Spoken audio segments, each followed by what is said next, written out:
So hello guys, it's Ayush and मैं तुम सभी का वेलकम करता हूँ प्ले एक्सप्लेन्स के ब्रांड न्यू वीडियो में। आज के वीडियो में मैं एक्सप्लेन करने वाला हूँ दी बॉयज के सीजन 3 के एपिसोड 3 को। So now without wasting any more time, let's get on to the video.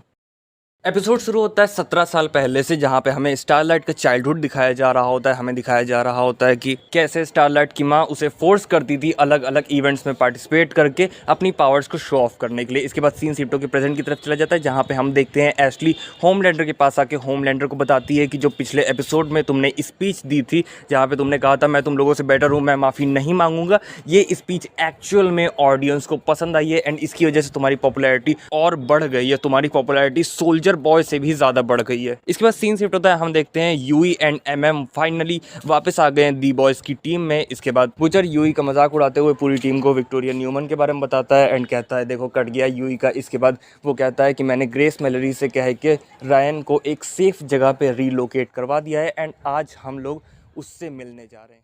पर इस पे फ्रेंची कहता है कि सॉरी मैं नहीं चल पाऊंगा क्योंकि मुझे एक अदर इंपॉर्टेंट काम है। इसके बाद हम देखते हैं यूई केमिको से अपना हाथ तुड़वा लेता है एंड ये इसलिए करता है क्योंकि उसने विक्टोरिया न्यूमन से छुट्टी मांगी है कि देखो मैं हर्ट हो चुका हूँ एंड यहाँ पे उसको झूठ पकड़ा ना जाए, इस वजह से वो केमिको से अपना हाथ तुड़वा लेता है। इसके बाद हम देखते हैं फ्रेंची अपनी एक्स गर्लफ्रेंड के पास आता है। अपनी एक्स गर्लफ्रेंड के पास आके वो उसे फेक पासपोर्ट और कुछ पैसे देता है। एक्चुअल में बात यहाँ पे ये हो गई है कि फ्रेंची की एक्स गर्लफ्रेंड एक पर्सन कॉल्ड लिटिल नीना के पास काम करती थी एंड उसके साथ काम करते करते फ्रेंची की एक्स गर्लफ्रेंड ने एक मिस्टेक कर दी है। जो 12 किलो की कोकेन का पैकेट था वो उसने मिस्टेक से खो दिया है एंड इसी वजह से अब वो कंट्री लीव कर रही है। लीव करने से पहले वो फ्रेंची से भी एक बार पूछती है तुम भी मेरे साथ चलो, पर फ्रेंची मना कर देता है। इसके बाद सीन शिफ्ट होकर स्टारलाइट के ऊपर चला जाता है, जहाँ पे हम देखते हैं उसने D7 टीम के लिए एक न्यू मेंबर चूज कर लिया है जो कि एक मुस्लिम औरत है एंड ये बात एशली को पसंद नहीं आती है। इसके बाद स्टारलाइट कहती है कि अगर होमलैंडर को मेरे इस डिसीजन से कोई प्रॉब्लम है तो उससे कह देना कि वो डायरेक्ट आके मुझसे बात करे। इसके बाद स्टारलाइट सुपरसोनिक के पास जाके उसे D7 की सारी सच्चाई बता देती है। उसे बता देती है कि जब मैंने D7 को ज्वाइन किया था तब मेरे साथ क्या क्या हुआ था एंड अगर तुम D7 को ज्वाइन करोगे तो अब तुम्हारी लाइफ यहाँ पे हमेशा डेंजर में रहेगी, तो तुम्हें D7 टीम को नहीं ज्वाइन करना चाहिए। एंड यहाँ पे सुपरसोनिक भी स्टारलाइट की बातों से कन्विंस हो जाता है। इसके बाद नेक्स्ट सीन में हम देखते हैं बुचर, यूई, केमिको, एमएम ये सब लोग रायन से मिलने आए हुए होते हैं। इसके बाद केमिको रायन के साथ खेलने लगती है, जहाँ पे हमें एज अ ऑडियंस पता चलता है कि इन दोनों को ही अपनी पावर्स नहीं पसंद है क्योंकि इन दोनों ने ही अपनी पावर्स से बहुत लोगों को हर्ट किया है एंड इसी वजह से ये दोनों चाहते हैं कि हमारे पास कभी हमारी पावर्स होती ही ना। इसके बाद हम देखते हैं ग्रेस मैलरी बुचर, यूई और एमएम को विक्टोरिया न्यूमन के बारे में बता रही होती है कि उसने विक्टोरिया न्यूमन को ब्यूरो का हेड इसी वजह से बनाया क्योंकि वो कांग्रेस के ऊपर हमला कर रहे थे। एंड इसके बाद ग्रेस मैलरी ये भी बताती है कि उसे ख़त्म कैसे किया जाए, पर बुचर कहता है कि हम यहाँ पे इसलिए नहीं आए हैं, मुझे जानना है कि सोल्जर बॉय की मौत असल में कैसे हुई थी।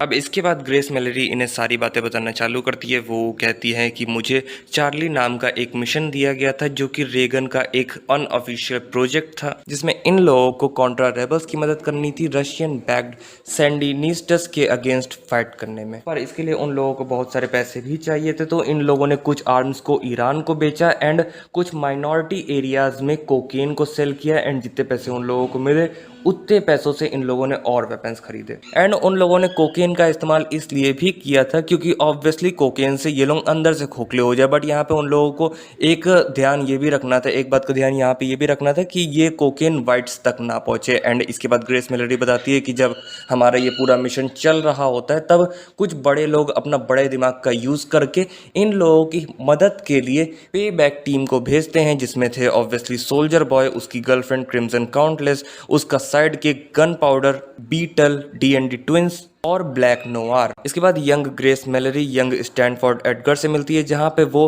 ग्रेस मैलरी को बताता है कि यूएस गवर्नमेंट एंड वॉट ने कोलैब कर लिया है एंड अब वॉट यूएस गवर्नमेंट की बैटलफील्ड में लड़ने में मदद करेगा। एंड हम लोग एज अ व्यूअर क्लियरली यहाँ पे देख पा रहे होते हैं कि वॉट का 80s के दशक से सपना रहा है कि वो मिलिट्री में सूप्स को लाए। इसके बाद हम ब्लैक नोवार को देखते हैं जो एडगर से कह रहा होता है कि मुझे ये मास्क नहीं पहनना है एंड अब मैं इस मास्क से तंग आ गया हूँ। पर एडगर यहाँ पे ब्लैक नोवार को समझा रहा होता है कि कि तुम्हें ये मास्क पहनना होगा, क्योंकि इस मास्क को पहन के ही तुम आगे बढ़ सकते हो एंड हमारी जो ब्लैक कम्युनिटी है उसको भी आगे बढ़ाने में मदद कर सकते हो। और इसके बाद रशियंस उनके बेस पे हमला करना चालू कर देते हैं, पर तभी बुचर ग्रेस मैलरी को आगे की बात कंटिन्यू करने नहीं देता, उसे वहीं पर रोक देता है एंड बाथरूम में चला जाता है। बाथरूम में हम देख पा रहे होते हैं कि उस 24 आवर्स वाली कंपाउंड वी की वजह से बुचर की हालत बहुत ज़्यादा ख़राब हो चुकी होती है, वो उल्टी कर रहा होता है। इसके बाद सीन शिफ्ट होकर स्टारलाइट पे चला जाता है, जहाँ पे हम देखते हैं होमलैंडर स्टारलाइट के पास आके स्टारलाइट को कहता है कि मैंने डिसाइड किया है कि मैं दी डीप को वापस D7 की टीम में ले रहा हूँ। ऑफ कोर्स स्टारलाइट इस बात से डिसएग्री करती है, वो होमलैंडर के ऊपर भड़क जाती है, पर होमलैंडर उसकी कुछ नहीं सुन रहा होता है। इसके बाद स्टारलाइट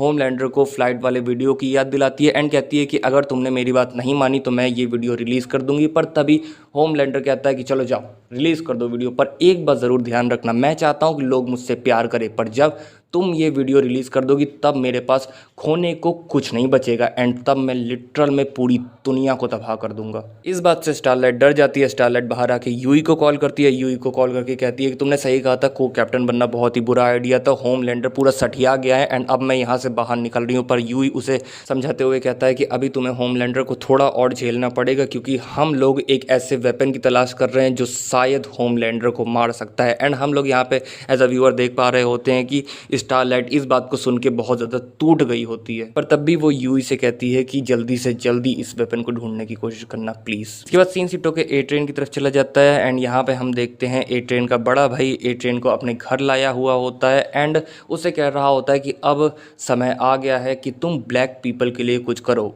ए ट्रेन का भाई ए ट्रेन को कुछ वीडियोस भी दिखाता है, पर तब भी ए ट्रेन उसकी बात से एग्री नहीं होता, कन्विंस नहीं होता एंड उससे कहता है कि मैं कोई पॉलिटिशियन नहीं, मैं एक सुपर हीरो। इसके बाद सीन फिर से शिफ्ट होकर बुचर की तरफ चला जाता है, जहाँ पे हम देखते हैं जब बुचर बाथरूम से बाहर निकलता है तब रायन बुचर से मिलता है। रायन बुचर से पूछता है कि आपको क्या हुआ। इसके बाद रायन बुचर को कहता है कि मैं आपके ब्लड को स्मेल कर सकता हूँ, जो कि बहुत ज़्यादा डिफरेंट स्मेल कर रहा है, आपकी हार्ट बीट भी बहुत ज़्यादा तेज़ हो गई है। पर इसके रिप्लाई में बुचर उसे कहता है कि तुम टेंशन मत लो, कुछ नहीं हुआ है, सब कुछ सही हो जाएगा। इसके बाद बुचर ग्रेस मैलरी के पास आके कहता है कि हाँ चलो अपनी कहानी कंटिन्यू करो।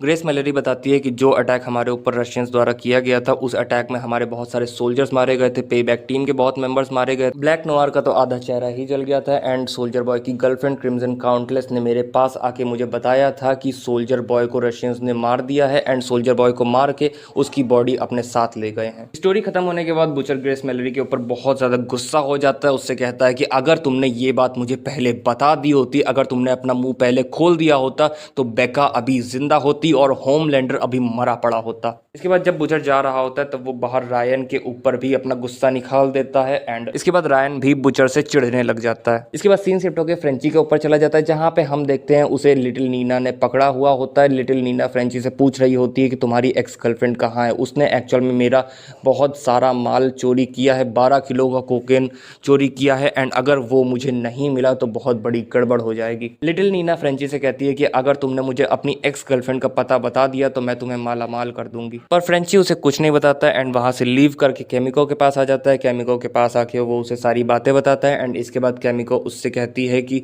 चलो हम दोनों इन सब चीज़ों को छोड़ के कहीं और चल लेते हैं एंड इस बात को सुन के फ्रेंची खुश तो होता है, पर तभी बुचर MM और यूई आ जाते हैं। इसके बाद फ्रेंची बुचर को भी सारी बातें बताता है लिटिल नीना से रिलेटेड एंड इसके बाद बुचर का दिमाग चलता है एंड बुचर कहता है कि लिटिल नीना एक रशियन है तो हमें उसकी हेल्प लेनी चाहिए रशिया जाके उस सुपर गन को लेके आने में। इसके बाद सीन शिफ्ट होकर स्टारलाइट के ऊपर चला जाता है, जहाँ पे हम देखते हैं यहाँ पर स्टारलाइट यूई की बातों को ही सोच रही होती है, पर तभी सुपर सोनिक आ जाता है वहाँ पे एंड स्टारलाइट के पास आके कहता है कि हाँ मैं मानता हूँ यहाँ पे खतरा है, पर तब भी मैं तुम्हारी मदद करना चाहता हूँ। इसको सुन के स्टारलाइट बहुत ज़्यादा खुश हो जाती है। इसके बाद सीन शिफ्ट होकर स्टारलाइट के शो की तरफ चला जाता है, जहाँ पे स्टारलाइट अनाउंस करती है कि हम लोगों ने सुपर सोनिक को as a new member of D7 चुन लिया है। इसके बाद होमलैंडर अनाउंस करता है कि हम लोग दी डीप को वापस D7 में ले रहे हैं। इसके साथ साथ होमलैंडर ये भी अनाउंस करता है कि अब वो और स्टारलाइट रिलेशनशिप में है। इसके बाद कट आ जाता है। कट खत्म होने के बाद स्टारलाइट भी होमलैंडर का साथ देने लगती है, पर तभी कैमरा स्टारलाइट के हाथ की तरफ फोकस करता है, जहाँ पे हम देखते हैं